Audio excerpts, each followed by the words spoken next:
The ledger didn't smell like millions of illicit dollars. It smelled like cheap ozone and stale coffee. When Martha cracked the encryption, she didn't just open a spreadsheet. She severed the last thread, keeping a ruined king in the shadows, dragging him straight into her unremarkable, quiet life.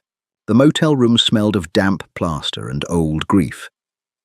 Ian sat on the edge of a sagging mattress, listening to the relentless, rhythmic drip of a leaky faucet in the bathroom. The sound drilled into his skull. He pressed a wadded, rough cotton towel against his ribs. A dark, hot stain was spreading through his torn dress shirt, sticking the fabric to his skin. It smelled of pennies and sweat. He was a ghost. 3 days ago, Ian controlled the largest underground syndicate on the eastern seaboard. He wore bespoke suits that smelled of sandalwood, commanded rooms with a subtle shift in posture, and operated above the gritty reality of the street. Now he was a Korean man with a fake Western name, nursing a punctured lung in a room that charged by the hour. Vincent had taken it all. The coup was quiet, efficient, and deeply personal. There were no grand monologues, just a sudden, sharp pain in Ian's side during a routine dinner, the metallic taste of betrayal, and the sudden realization that every man in the room was looking at him with dead eyes. Ian survived only because the service elevator doors had opened exactly when his legs gave out, dropping him into the humid, garbage-choked alley below. He gritted his teeth, peeling the tape back from his skin to inspect the wound. The edges were angry, inflamed. He needed stitches. He needed a doctor. But more than anything, he needed his safety net. He reached for a cracked burner phone on the nightstand, his fingers trembling slightly. The screen lit up, casting a sickly blue glow across his exhausted, bruised face. He accessed the remote server, the heavily encrypted vault holding the only thing Vincent couldn't take by force: the routing numbers for the offshore accounts. The life raft. A single red notification flashed on the screen. Access granted. IP address logged. Ian stopped breathing. The air in the room suddenly felt heavier, thicker. Someone was inside the file. Not Vincent. Vincent would have locked him out entirely, purged the system. This was an external ping, a corporate IP. He stared at the coordinates. Downtown, the financial district. A low, ragged exhale escaped his lips. Whoever had just opened that file had effectively painted a target on their own back, and by extension, compromised his last remaining asset.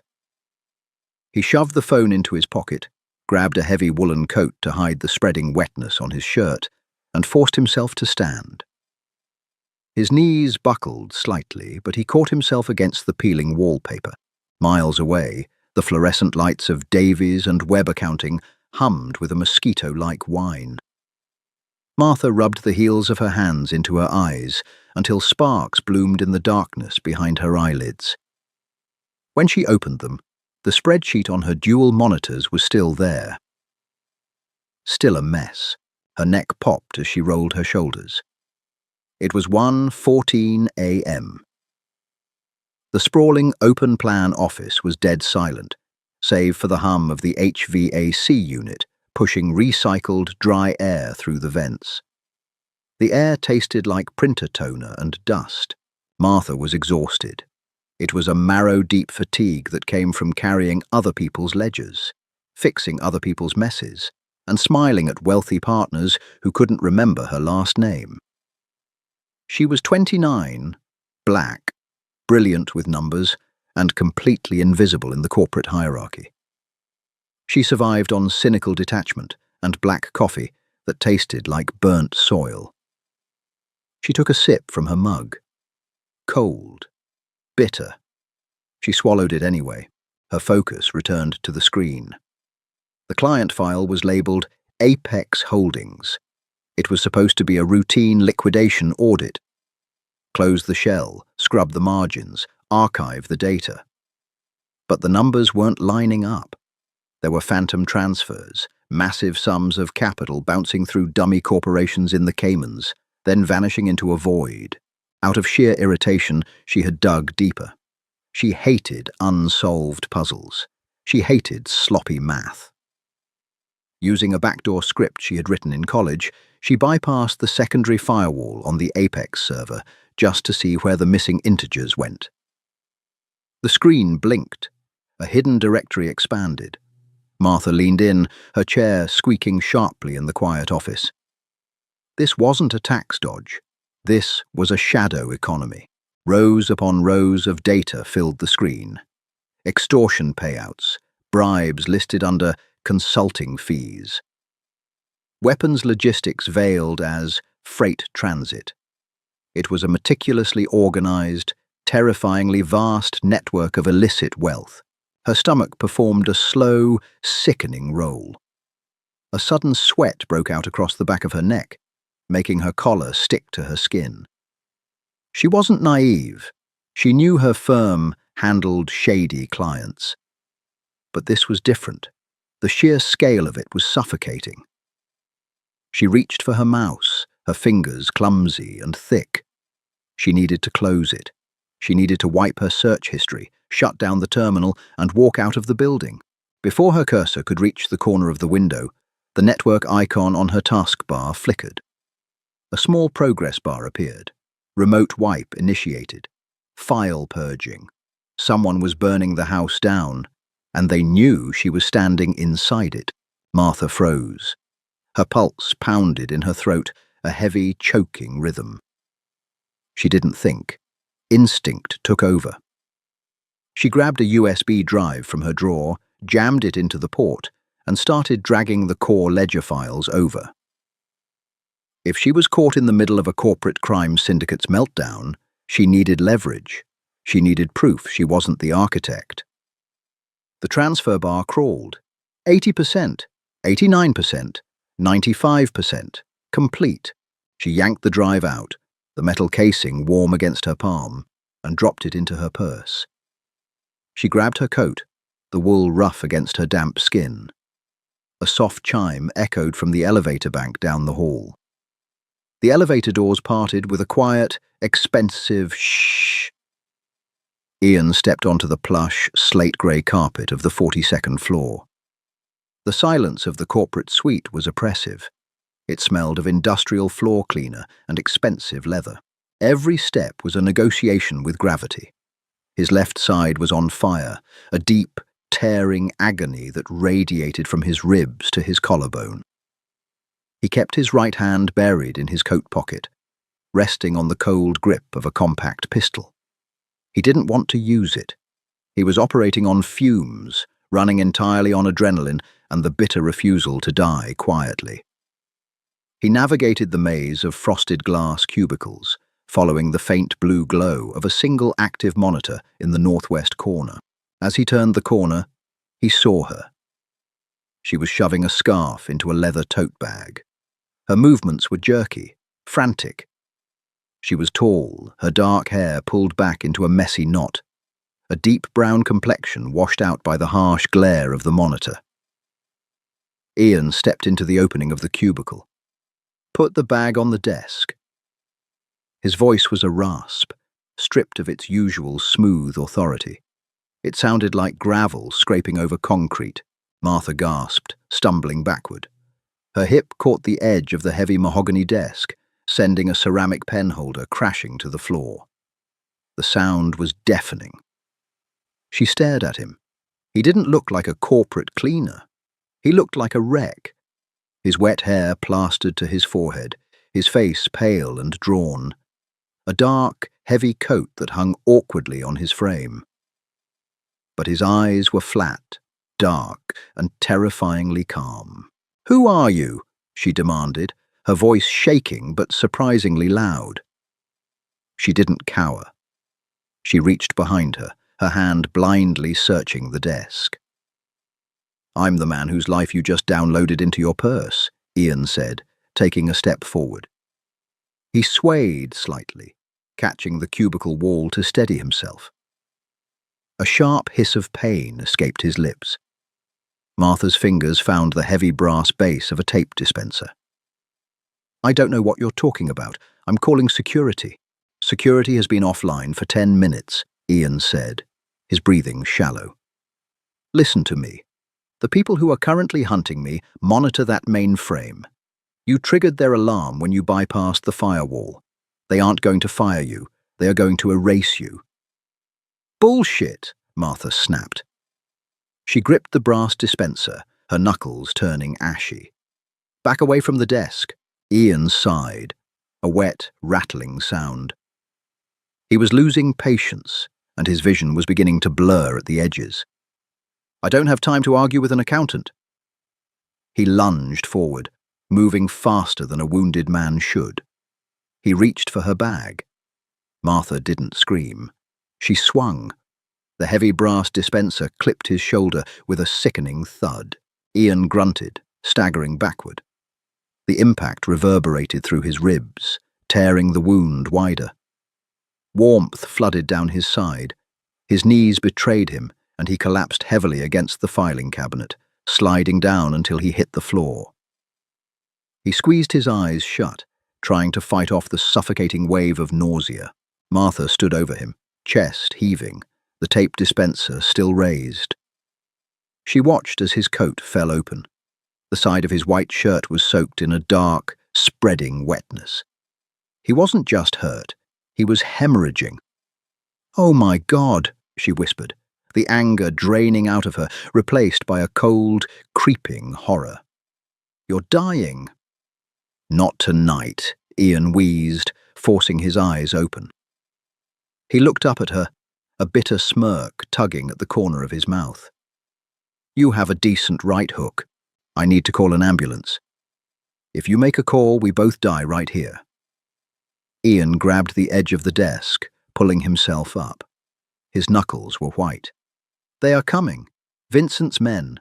They will sweep this floor, put 2 rounds in your chest, and take the drive." Martha wanted to tell him he was crazy. She wanted to believe this was a bad movie. But the sheer, undeniable reality of the ruined man bleeding out on her office floor shattered her denial. The smell of copper was thick in the air, mixing with the scent of cheap toner. Then a sound. A muted, distinct thwip echoed from the reception area. The sound of shattered glass raining softly onto the carpet followed. Ian froze. His posture shifted instantly from a wounded man to a predator. The pain seemed to vanish behind a wall of pure, cynical survival instinct. He pulled the pistol from his pocket. "Silencers," he whispered, looking at Martha. "They're here. We take the fire stairs, now."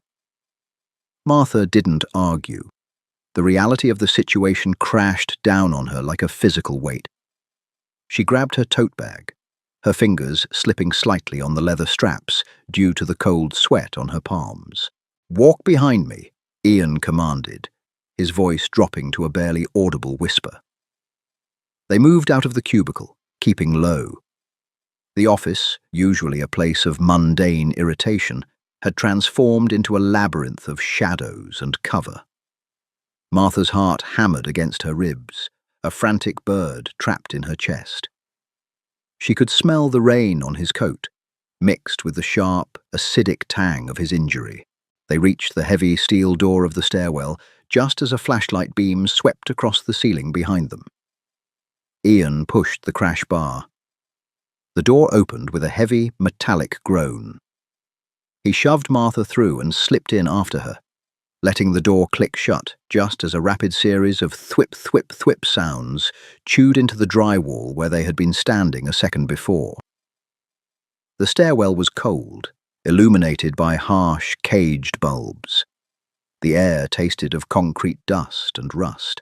"Down," Ian gasped, his brief surge of adrenaline fading. He leaned heavily against the railing. "We have to make it to the garage." Martha looked at him. The arrogant, composed Mafia boss was gone. In his place was a broken, desperate man, and she was shackled to him. "Keep moving," she said, her voice surprisingly steady, though her hands shook violently. She reached out, grabbing his uninjured arm to haul him forward. "If I die in sensible heels because of your accounting errors, I am going to haunt you." Ian let out a short, breathless laugh that quickly turned into a cough. "Deal!" They descended into the echoing dark, the sound of heavy boots tearing through the stairwell door high above them. The stairwell plunged downward, a concrete throat swallowing them whole. Martha felt the vibration of heavy boots humming through the cold iron handrail long before she heard the actual footsteps. 2 floors up, moving with terrifying efficiency, Ian's weight became unbearable. He wasn't walking anymore. He was falling in slow motion, his heavy leather shoes scuffing uselessly against the grey cinder-block stairs. His breath hitched with every step, a wet, rattling sound that made Martha's stomach turn. He missed a tread. Martha threw her body weight against him, her shoulder ramming into his uninjured side to keep them both from tumbling down the last steep flight. He let out a choked, suffocating gasp. "Stop," he wheezed, sliding down the wall until he hit a landing. His head lolled back against the painted brick. He looked worse than dead. He looked empty. "Leave me, take the drive, walk away." It sounded like a line from a movie. It was actually just pure, unadulterated exhaustion. He was done fighting gravity. "Shut up," Martha snapped. Her voice cracked, betraying the sheer, blinding panic clawing at her throat. She knelt beside him, her sensible corporate heels slipping on the gritty floor. She wedged her arm under his armpit, her fingers digging into the expensive, ruined fabric of his coat. She didn't care about his underworld bravado. She cared that her biometric scan was logged on the 42nd floor security console, and the men hunting him would gladly put a bullet in her head just to tidy up the margins. "I am not catching a murder charge because you decided to bleed out in my stairwell. Get up." Ian let out a dry, bitter bark of laughter that immediately dissolved into a brutal coughing fit. He tasted copper. He tasted defeat. But he allowed her to drag him upright. They hit the sub-basement door. P3. Martha shoved the heavy crash bar. The garage smelled of stale exhaust, damp concrete, and old motor oil. The fluorescent tubes overhead flickered, casting a sickly, jaundiced light over rows of parked cars. Her sedan, a 10-year-old, unremarkable silver thing, was 50 yards away. It felt like 50 miles. "Keys," she muttered to herself, dropping his arm for a fraction of a second to rummage through her leather tote. Her hands were shaking violently. The metallic jingle echoed too loudly in the cavernous space. Behind them, the stairwell door groaned open. "Hey!" a voice barked, sharp and flat. Ian didn't look back. He grabbed Martha's collar, shoving her violently behind a massive concrete support pillar, just as a deafening crack shattered the silence. A chunk of cinder block exploded inches from Martha's face, peppering her cheek with sharp, stinging dust. She screamed, clamping a hand over her mouth. Her ears rang, a high, piercing whine that drowned out the sound of Ian pulling his pistol. He leaned around the pillar, his hands trembling slightly as he squeezed the trigger twice. The sharp recoil sent a shockwave of agony through his chest. He didn't check to see if he hit anything. "Run to the car," he hissed, sliding down the pillar to reload, his movements sluggish and clumsy. Martha didn't freeze. The adrenaline hit her bloodstream like battery acid. She sprinted, her lungs burned with the cold, stale air. She reached the silver sedan, jamming the key into the lock, ignoring the scrape of metal on metal. She threw the door open, popped the locks, and scrambled into the driver's seat. She slammed the engine into gear. The tires squealed, filling the garage with the sharp stench of burning rubber. She threw the car in reverse, whipping the wheel hard. The sedan lurched backward, shielding Ian from the stairwell exit. He didn't wait for an invitation. He wrenched the passenger door open and collapsed onto the cheap fabric seat, pulling the door shut just as another bullet shattered the passenger side mirror. Glass rained onto his lap. Martha stomped on the gas pedal. The little engine roared, a pathetic but desperate sound. They rocketed up the spiral exit ramp, tires protesting loudly at every turn.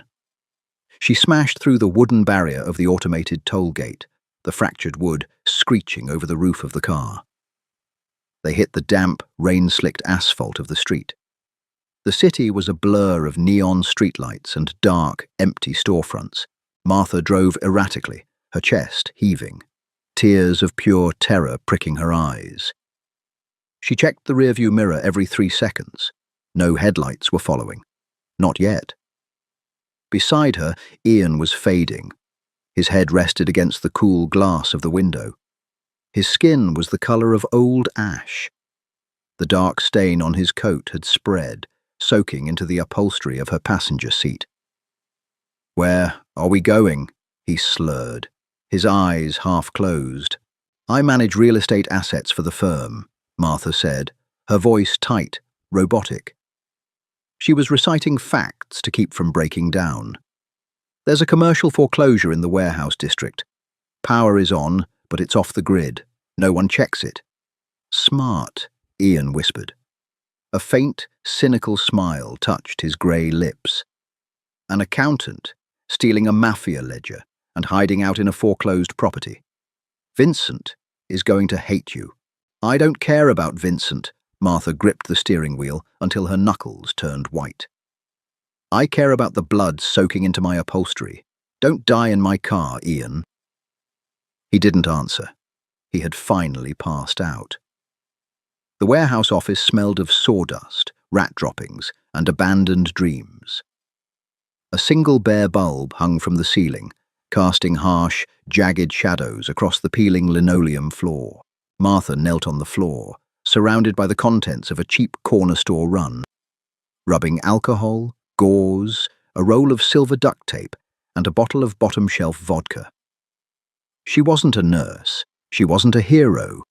She was a woman who liked spreadsheets because they had clear rules. Flesh and trauma had no rules. Ian lay unconscious on a dusty tarp. She had managed to cut away his ruined shirt. The sight of the wound made the bitter coffee she'd drank hours ago rise in the back of her throat. It was an ugly, ragged puncture, the flesh bruised purple and black. She poured a heavy splash of vodka onto a wadded towel and pressed it hard against the wound. Ian's eyes flew open. He didn't scream, but a low, feral hiss escaped his clenched teeth. His back arched off the floor, his muscles snapping taut like wire. His right hand shot out, grabbing her wrist with a crushing, desperate grip. "Stop!" he choked out, his eyes wide, dilated with agony.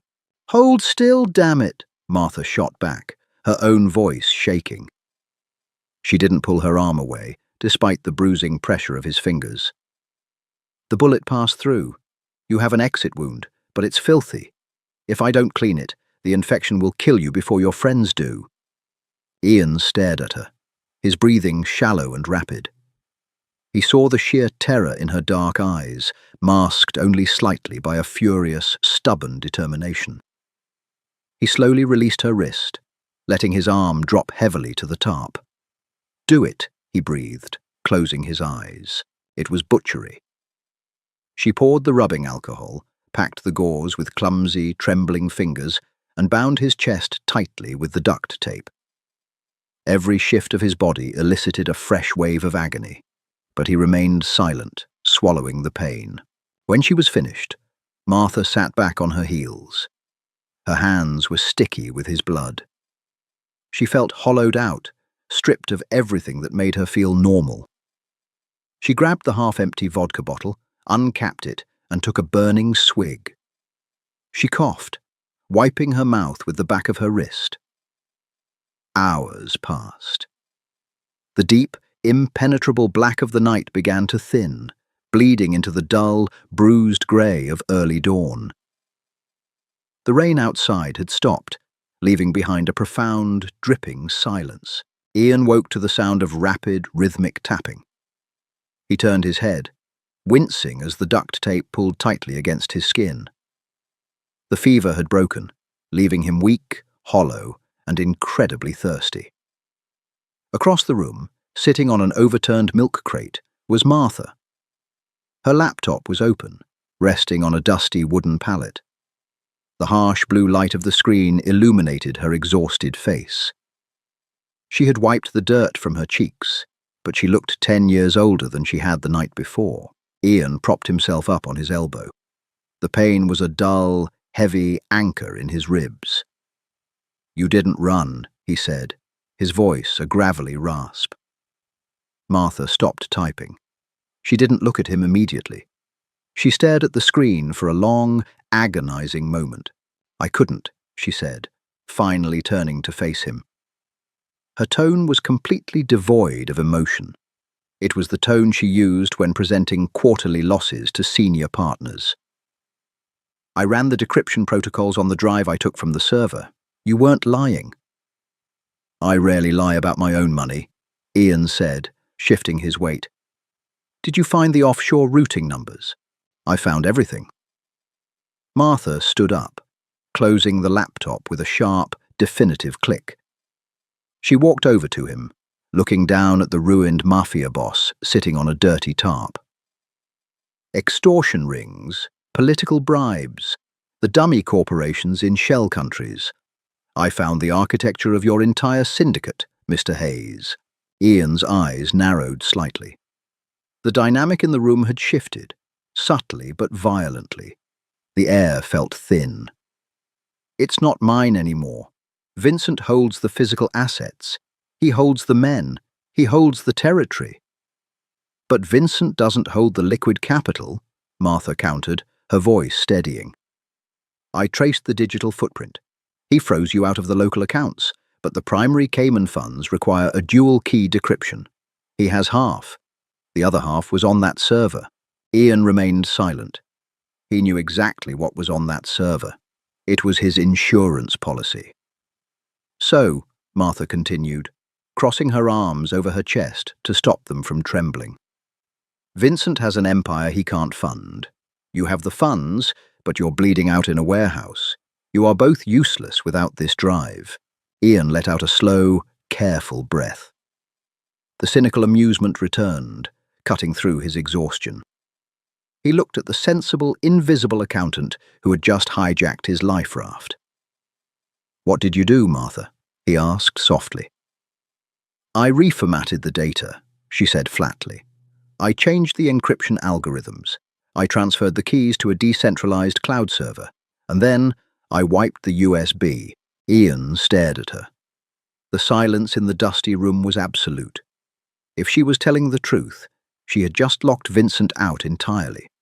But more importantly, she had locked him out. "You realize," Ian said, his voice dropping to a dangerous, quiet register, "that men have been tortured to death for far less than what you just did." "I realize," Martha replied, taking a step closer, "that you need me alive. If I die, or if I don't check into that server every 12 hours with a biometric pass, the funds dissolve into 50 different charitable trusts across the globe. You lose everything. Permanently." Ian looked at her, really looked at her. Beneath the corporate exhaustion, the terror, and the messy hair, there was a core of pure, calculated steel. She wasn't playing a game. She had looked at the abyss, calculated the margins, and built a firewall. "You're extorting me," he stated, a genuine hint of admiration coloring his hoarse voice. "I'm surviving," Martha corrected. She reached into her pocket and tossed a cheap burner cell phone onto the tarp beside his knee. "Call whoever you need to call to get us out of the city. We have a lot of money to launder, and I want a 30% cut for my trouble." Ian looked down at the phone, then back up at the accountant. The irony was thick, bitter, and undeniably perfect. The king was dead. Long live the ledger.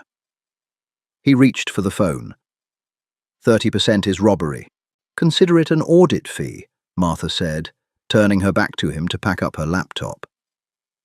The dawn light finally broke through the dirty warehouse windows, washing the room in a cold, unforgiving clarity. They were trapped together, the ghost of a syndicate and the woman who held his strings. And neither of them was walking away clean. Are you hooked on Ian and Martha's dangerous game of survival and deception? If you loved this gritty, slow-burn clash of two completely different worlds colliding, hit that like button right now. Don't forget to share this video with your fellow dark romance and thriller fans, and make sure to subscribe to the channel for the next thrilling chapter of their story. The real game is just beginning. Drop a comment below. Who do you think has the upper hand?